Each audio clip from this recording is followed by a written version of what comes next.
The rain pounded furiously, as if the sky wanted to crush everything under its weight, but Edward Collins couldn't stop. He had learned to master the fiercest storms in the business world, but that night, for the first time in his life, control was slipping through his fingers. Edward had never felt more out of place.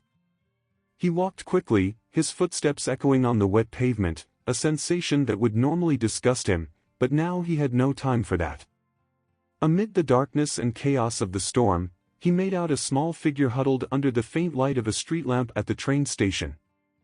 A child, soaked to the skin, trembling with cold, while a baby stroller, barely visible in the shadows, lay overturned beside him. What the hell is going on here? Edward thought, his heart racing. He was a man who never flinched, his life was marked by calculated decisions, by strategic moves, but this scene completely disarmed him. Edward Collins' life had been a series of calculated successes. His rivals called him the Ice King, as he never let emotions cloud his judgment. But at that very moment, as he watched the child sobbing in the rain, something inside him cracked, a fissure he hadn't felt in years. "Hey," he called, but his voice came out rougher than he intended. He wasn't used to speaking with children. In fact, he had never had the need. The child didn't respond. Edward frowned, approaching cautiously. The boy, no more than 5 years old, barely glanced up when Edward crouched beside him. His large brown eyes were filled with fear and tears. Looking beyond, Edward noticed the baby in the overturned stroller, waving tiny fists in the air, its cry barely audible over the roar of the storm. Edward didn't know how to react. In business, he always knew what to do, what the next move was, the next strategy. But now, faced with these two small beings, all his knowledge, all his business experience felt useless. And that terrified him. What do I do?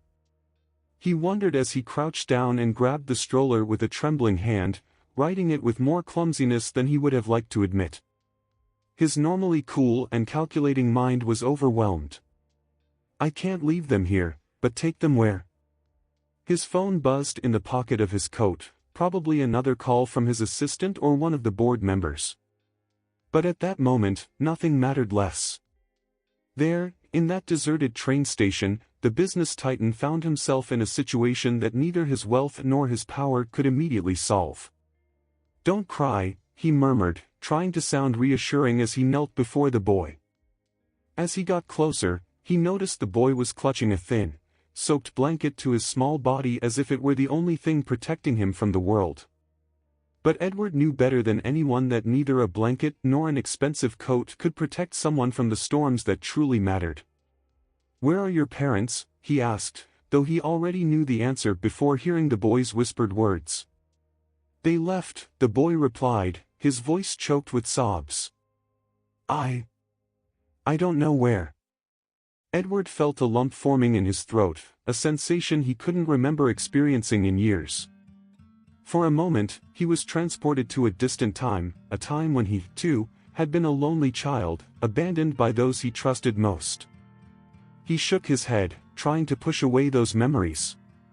It wasn't the time to get lost in nostalgia, he had to act. "It's okay," he finally said, unsure if he was speaking to the child or to himself. "I'll take you with me, at least for tonight." Before he could regret his own words, Edward removed his soaked coat and wrapped it around the boy, who was trembling uncontrollably.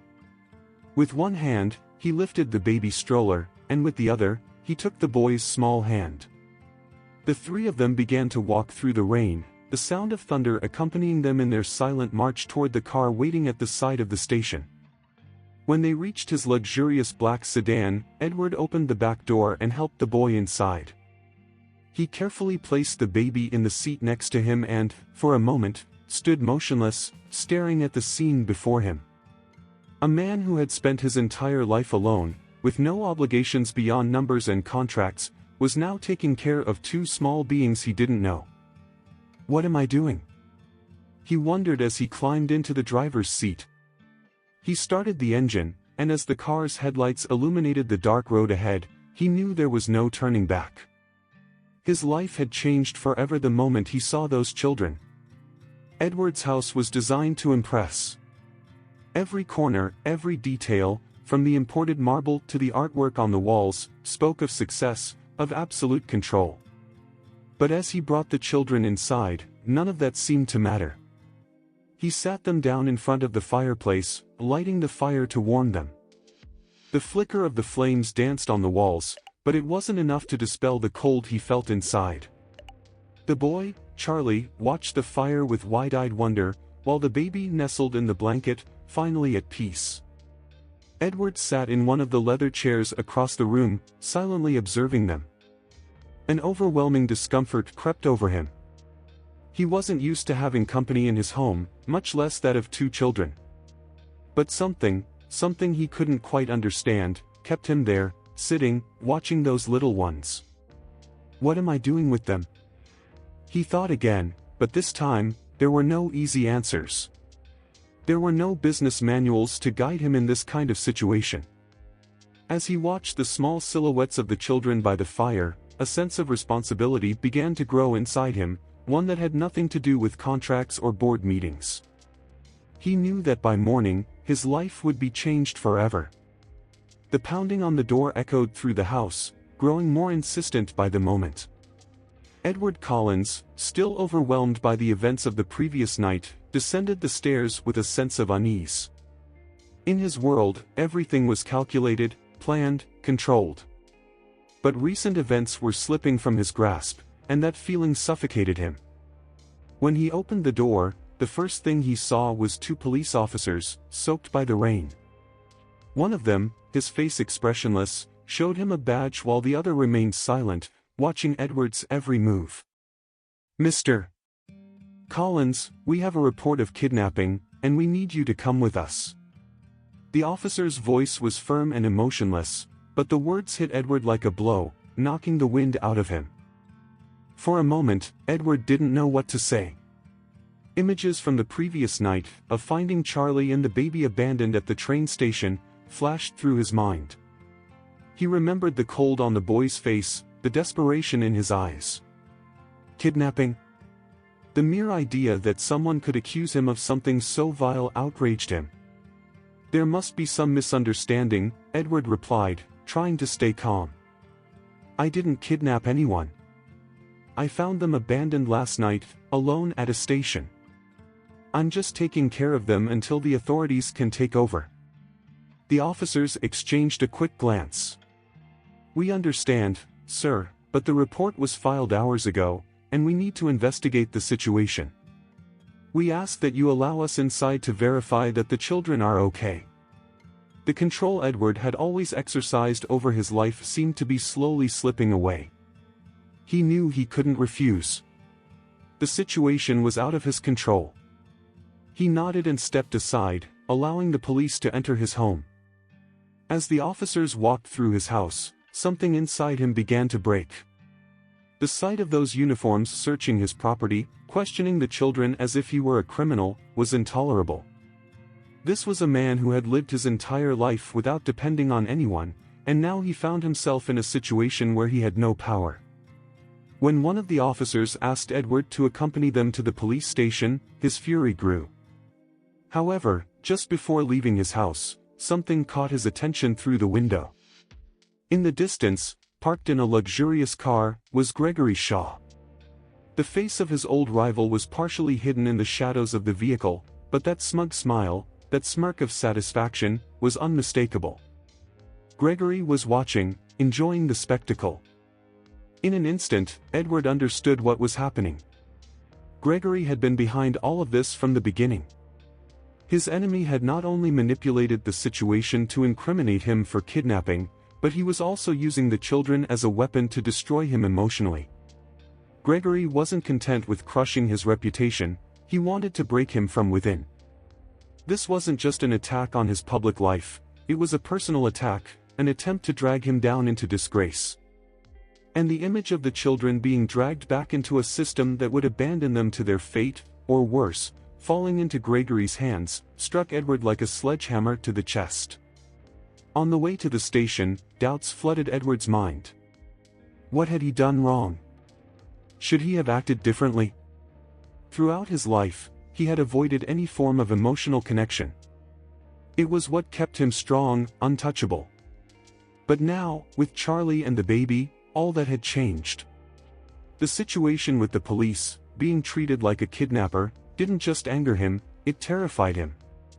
For the first time in years, Edward felt real fear. Not the kind that came from losing money or prestige, but a visceral fear of losing something deeper. As he watched the officers from the car seat, a dark thought began to take root in his mind. What will happen to those children if Gregory succeeds in incriminating me? He had never allowed himself to care for anyone other than himself. But now, those children depended on him, and that responsibility, though it frightened him, also connected him emotionally in a way he hadn't anticipated. How had he ended up here? As Edward sat in the police station's interrogation room, waiting to be called, a torrent of thoughts clouded his mind. The detective's questions were logical, but each answer he gave, every word he spoke, took him to a darker place. He knew Gregory was pulling all the strings from the shadows, and that this attack wouldn't end easily. It was then that his lawyer, James Thompson, entered the room. The tension in Edward's shoulders eased slightly at the sight of someone he trusted. Thompson sat down in front of him, reviewing the complaint documents before speaking to Edward. "This is much more serious than it seems," James said, frowning. "Gregory is pulling the strings behind this complaint. I have no doubt that he has falsified or exaggerated the facts to put you in this position." Edward nodded, he already knew. However, what worried him the most was what would happen next. "Edward, if you truly want to protect those children and prevent Gregory from using this against you, you have to consider a more drastic option," said Thompson, fixing his gaze on Edward. "What option?" Edward asked, feeling the weight of the conversation to come. "Adopt the children," Thompson replied, his tone calm but firm. "If you show that your intention is to become their legal father, it will be much harder for Gregory to continue using this case to destroy you. It wouldn't just be a legal conflict, it would become a family matter." The comment left Edward frozen. The word "adopt" echoed in his mind like a distant sound. It wasn't something he had ever considered. Adopting those children meant taking on a responsibility that went far beyond any business decision. It meant committing to something. To someone, permanently. His immediate instinct was to reject the idea, but before he could do so, the image of Charlie looking up at him with those trusting eyes flashed in his mind. The drive home was silent. As the car moved through the wet streets, Edward couldn't stop thinking about what James had suggested. The idea of adopting the children was terrifying. Not because he feared the legal process, but because he wasn't sure if he was prepared to take on that role. Could he be a good father? What did he know about raising a child? However, the more he thought about the possibility of losing them, the stronger a certainty grew within him. He couldn't let those children go back to a world where they would be abandoned again. For years, Edward had avoided any form of emotional responsibility, but now, he was faced with an inescapable truth. It was no longer just about protecting his name or his fortune. It was about protecting those children from a fate he knew too well, loneliness and abandonment.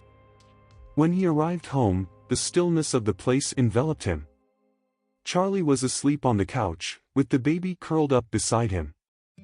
Edward watched them for a long time, without making a move. In that moment, something changed inside him. The idea of adoption, which had once seemed impossible, began to feel right. These children needed him.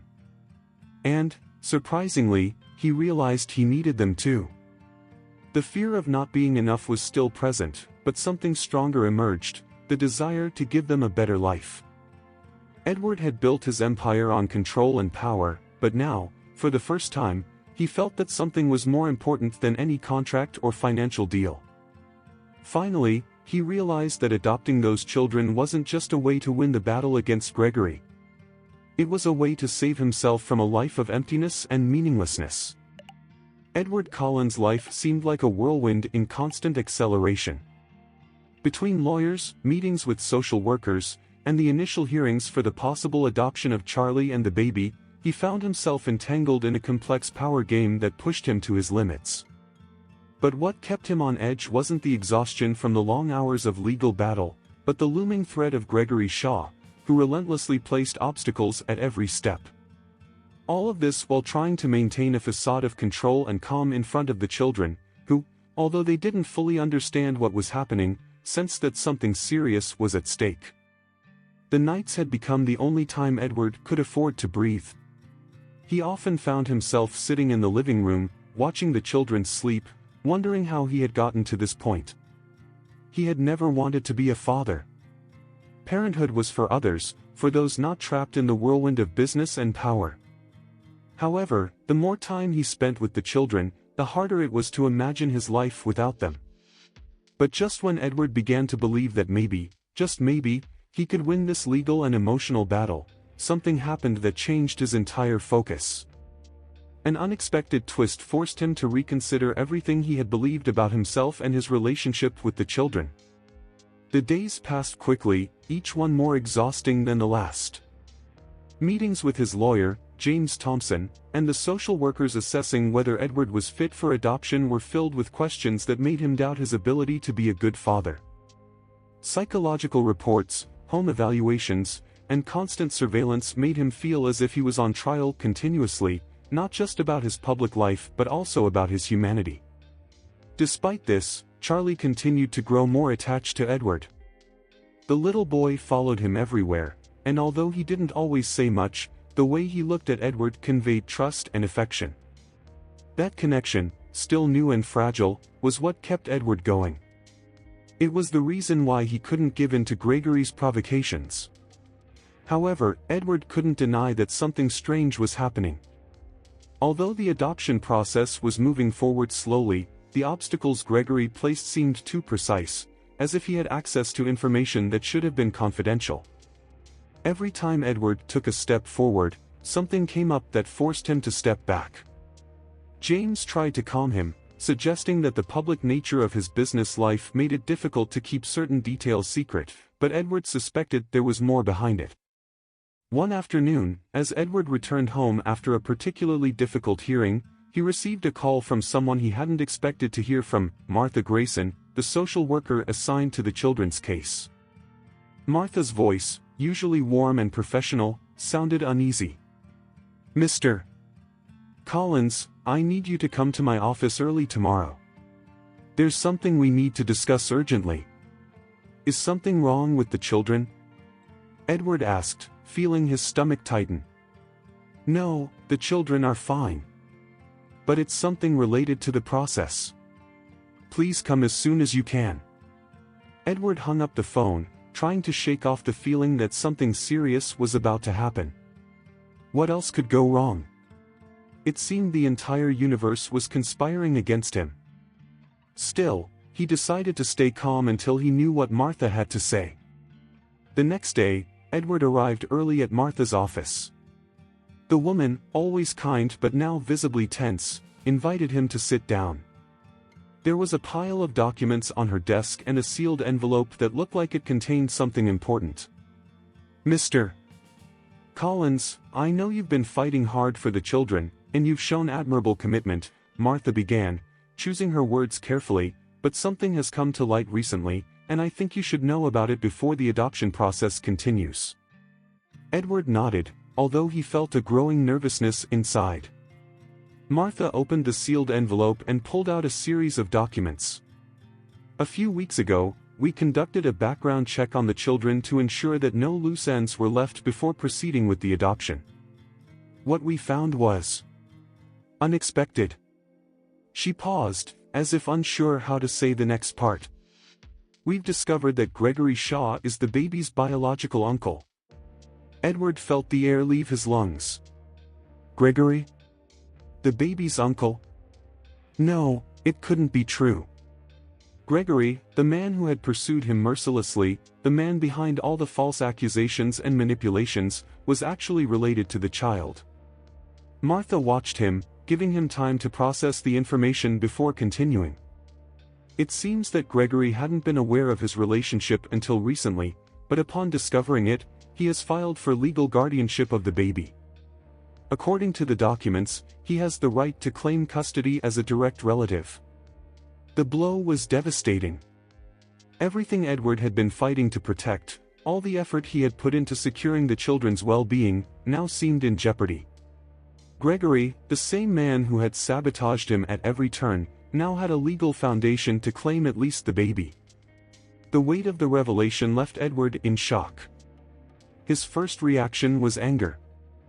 Gregory had manipulated the entire situation, not just to destroy him publicly but to use his family connection as a weapon in this new legal battle.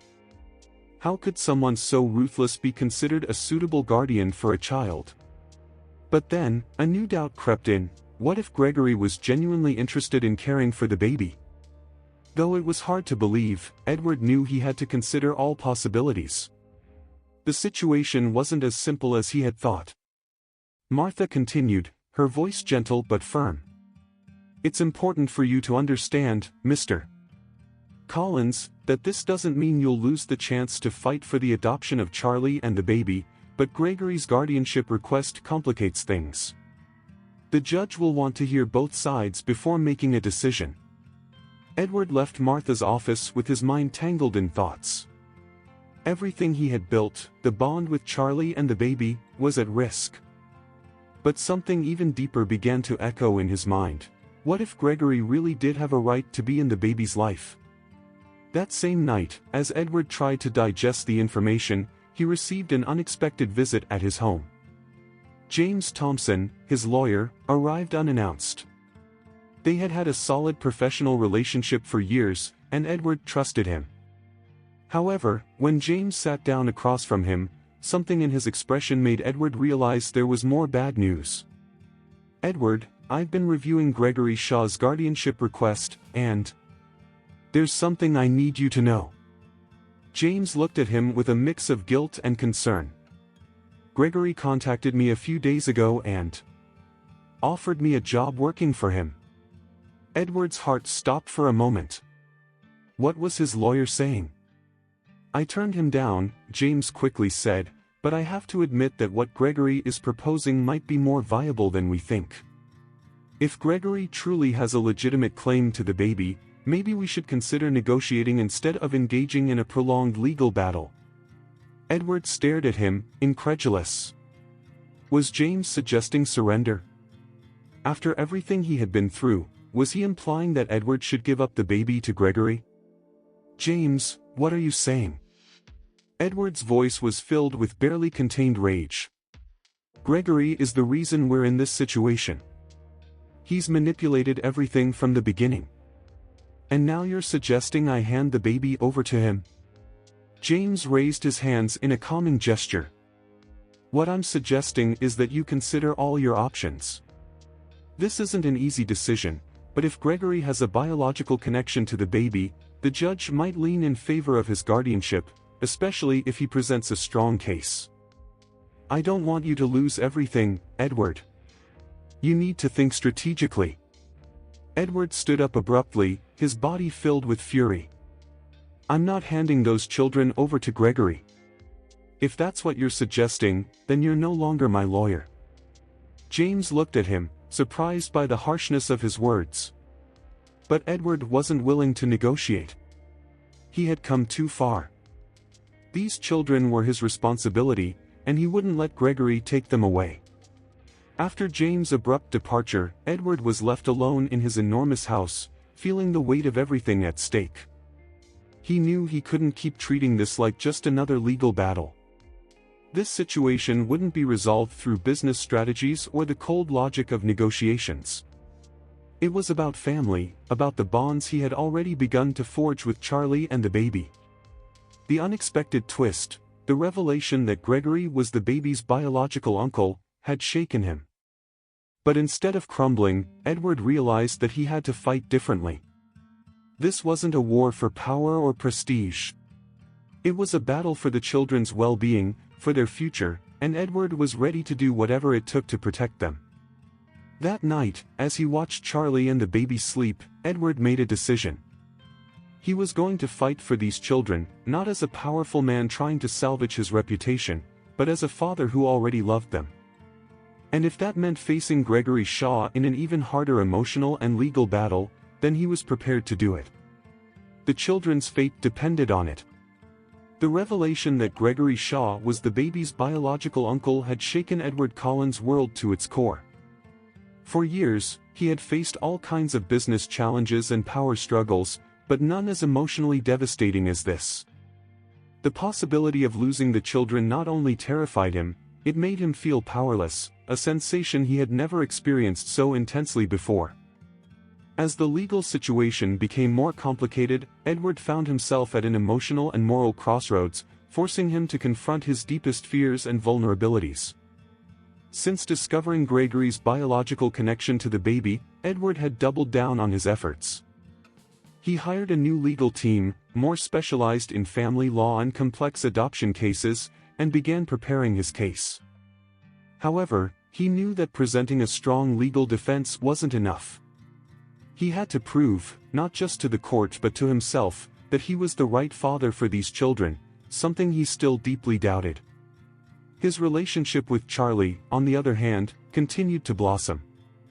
The boy had begun to trust Edward fully, and while his bond with the baby was more limited due to the infant's age, Edward could feel the emotional connection growing. He had started noticing the small gestures of dependency, the way the baby smiled when he picked him up, how Charlie ran to him after a bad dream, seeking comfort. These moments were more powerful than any business victory, but they were also a source of terror for Edward. What if he wasn't enough? What if he couldn't protect them? Despite the tension, Edward knew that Gregory wouldn't stop at anything. If there was one thing he had learned over the years, it was that Gregory was ruthless when it came to winning. The difference now was that Gregory had a biological advantage. And although Edward trusted his new legal team, part of him feared it wouldn't be enough. The day of the final hearing arrived with a palpable tension.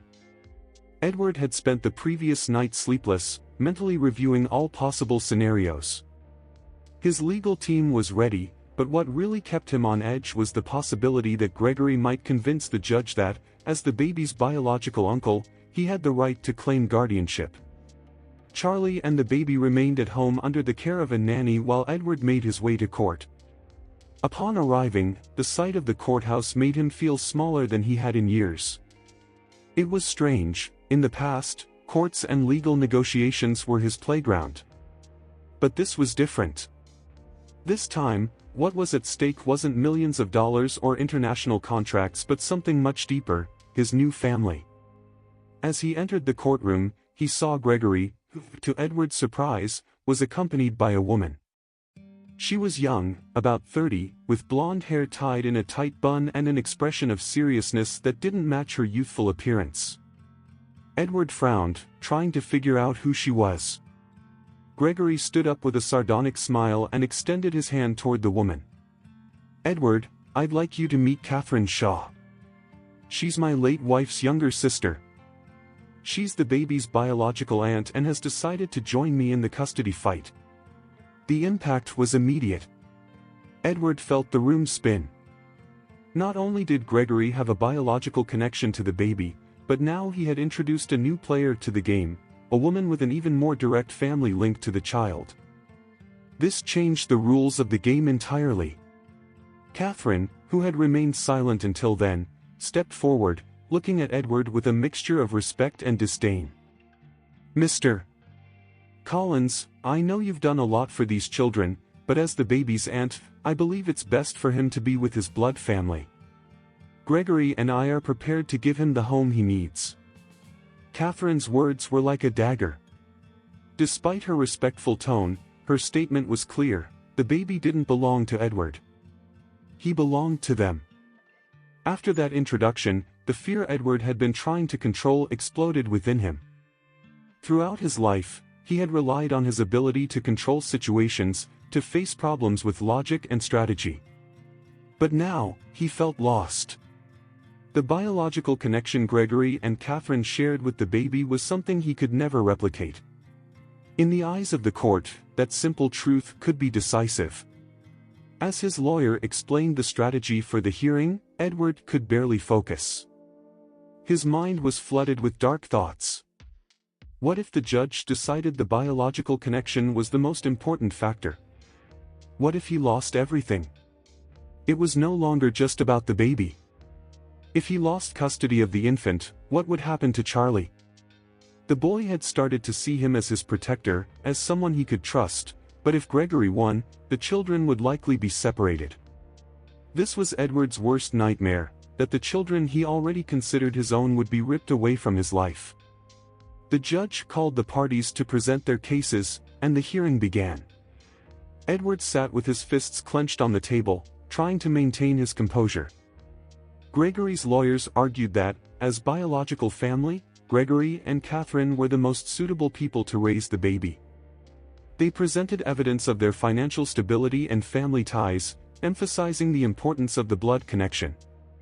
When it was Edward's lawyer's turn, Edward noticed a shadow of concern in his eyes.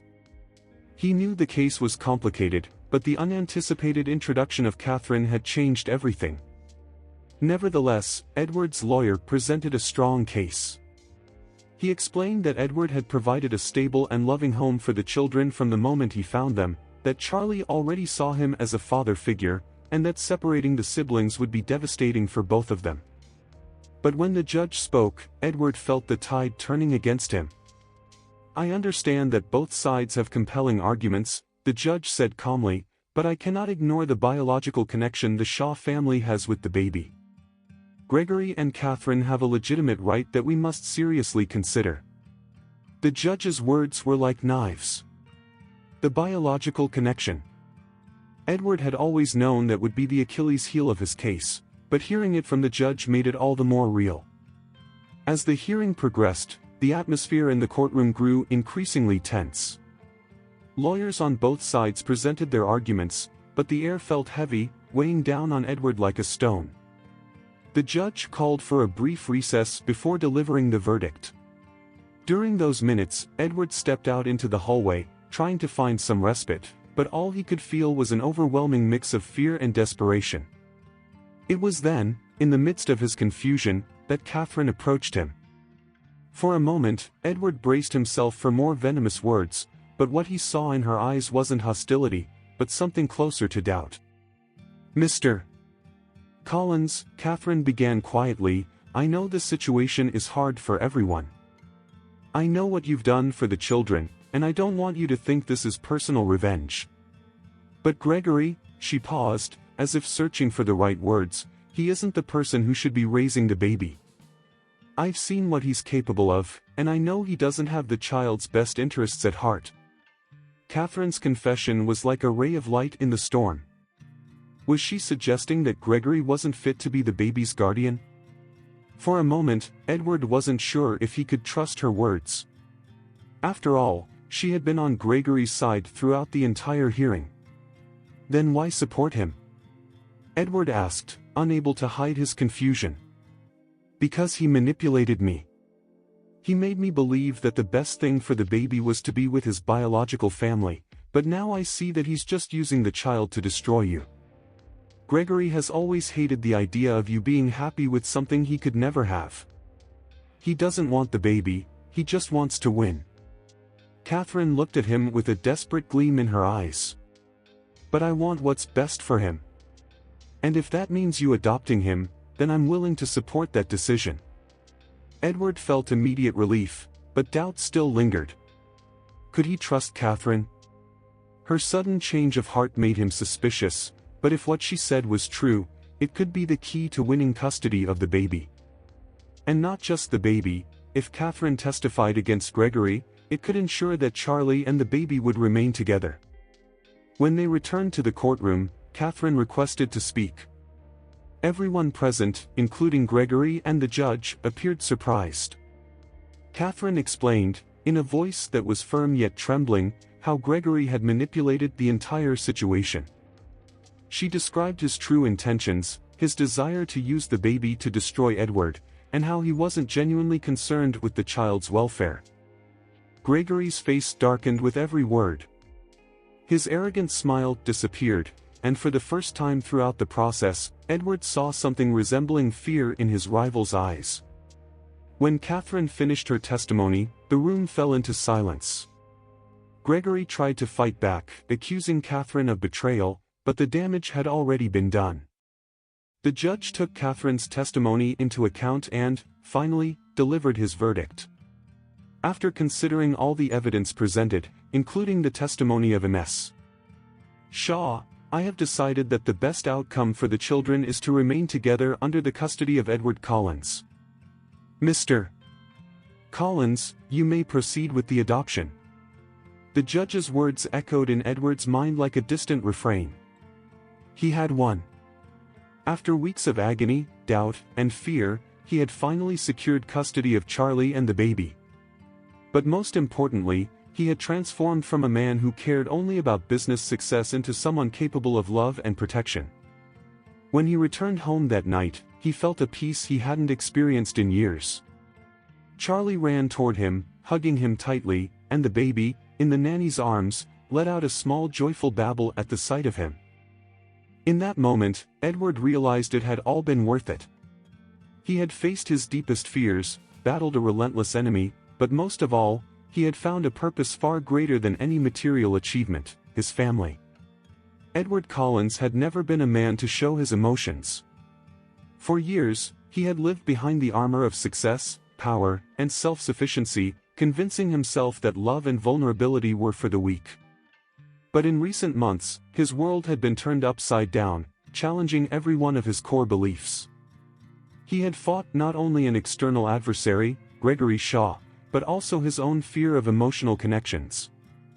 And now, after the judge's decision to grant him custody of Charlie and the baby, Edward knew his life would never be the same again. The court had delivered its verdict, but the real work was only beginning. Raising those children, protecting them, and giving them the love and stability they needed was a monumental task. Edward felt overwhelmed, but at the same time, for the first time in his life, he felt complete. Along the way, he had discovered that true success wasn't measured in fortunes or business victories, but in the sacrifice and devotion to those he loved. The first few days after the judge's decision felt strange for Edward. Everything had changed, yet somehow, it felt like nothing had. His daily routine of meetings, negotiations, and business decisions still demanded his attention. However, now, when he returned home, he no longer found the same cold and lonely emptiness. Instead of silence, there were laughs, babbles, and the sound of small feet running through the halls. Charlie, still reserved with his emotions, had slowly begun to open up. He would wait by the door for Edward when he came home from work, something Edward never would have imagined a few months ago. That small act of trust, that anticipation in Charlie's eyes, filled Edward with a warmth he had never known. And the baby, now starting to babble a few words, looked at him with curious eyes, as if Edward were the center of his universe. But with joy came the weight of responsibility. Edward knew he had no idea how to be a father. He had immersed himself in parenting books, attended sessions with child psychologists, and spoken with other parents, but nothing could truly prepare him for what he was experiencing. Sleepless nights due to the baby's cries, Charlie's unexpected tantrums, all pushed him to his limits. Sometimes, in the middle of the night, as he rocked the baby or calmed Charlie, Edward wondered if he was truly ready for this new life. The persistent fear, despite having won custody, the fear still lingered. What if he wasn't enough? What if he didn't know how to raise these children properly? But unlike before, this fear no longer paralyzed him. It was a reminder of how much these children now meant to him, and how he couldn't afford to fail them. Despite his victory, Edward couldn't shake Gregory Shaw from his mind. Though the court had ruled in his favor, Edward knew Gregory wasn't someone who gave up easily. For weeks, he lived with the suspicion that Gregory might try something else, perhaps a new legal strategy or something more sinister. The man who had tried to destroy him wouldn't disappear overnight. One afternoon, as Edward watched Charlie play in the garden, he received an unexpected call from his lawyer. "Edward, we have news about Gregory," James Thompson said, his tone serious. Edward felt a knot tighten in his stomach. What had Gregory done now? It seems Gregory has left the country. After the hearing, he sold most of his properties and shut down several of his businesses. No one knows exactly where he's gone, but according to our sources, he's decided to start over somewhere abroad. Edward remained silent, processing the information. For years, Gregory had been his shadow, the antagonist in his life, always scheming, always looking for a way to bring him down. Now, it seemed that Ghost had finally vanished. Do you think he'll come back?